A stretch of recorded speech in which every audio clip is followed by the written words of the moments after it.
सावंतवाडीतील वीज समस्या सुटायचं नाव घेत नाहीयेत। सोमवारी या समस्यांचं निराकरण करण्यासाठी 6 तास विद्युत प्रवाह खंडित केल्यानंतरही ग्राहकांच्या पदरी निराशेचा सप्लाय पडलाय। त्यामुळे लोकप्रतिनिधींकडून घेण्यात येणाऱ्या बैठकात अधिकारी वर्ग त्यांची केवळ दिशाभूल करत असल्याचा आरोप वीज ग्राहक करतायत। ऐन उन्हाळ्यात मे महिन्यापासून सुरू झालेल्या या समस्या जून संपला तरी सुरूच आहेत। सतत विद्युत पुरवठा खंडित होतोय।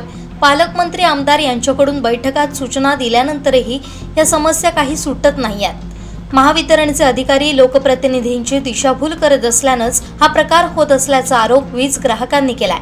शहरात तालुक्यात आजही अनेक ठिकाणी 11 केव्ही विद्युत भारित लाईनवर झाडांच्या फांद्या दिसतात। पावसाळ्यापूर्वी त्या हटवणं आवश्यक होतं, मात्र ते झालेलं नाही। विद्युत पोल तळाला गंजून गेलेत, यामुळे अपघातांची शक्यता आहे। तसेच इन्सुलेटर इतर विद्युत यंत्रणाही जीर्ण झाली आहे। गेली अनेक वर्ष ती बदलली गेली नाही। काम चलाऊ कारभार होत असल्यानं आजवर कंत्राटी वीज कर्मचारी, सामान्य नागरिक आणि मुक्या जनावरांचे हकनाक बळी पडले। मात्र बैठकांमध्ये महावितरण अधिकारी लोकप्रतिनिधींची दिशाभूल करत असल्याचं दिसतंय।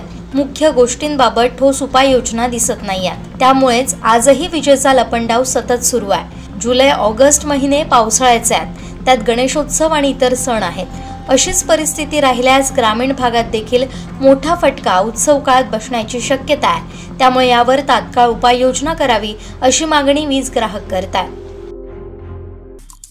आमचे दिवसभरातले सर्व अपडेट्स, ताज्या घडामोडी आणि थेट लाईव्ह पाहण्यासाठी सबस्क्राइब करा, लाईक करा कोकणचं नंबर 1 महा चॅनल कोकण 7 लाईव्हचं YouTube चॅनल।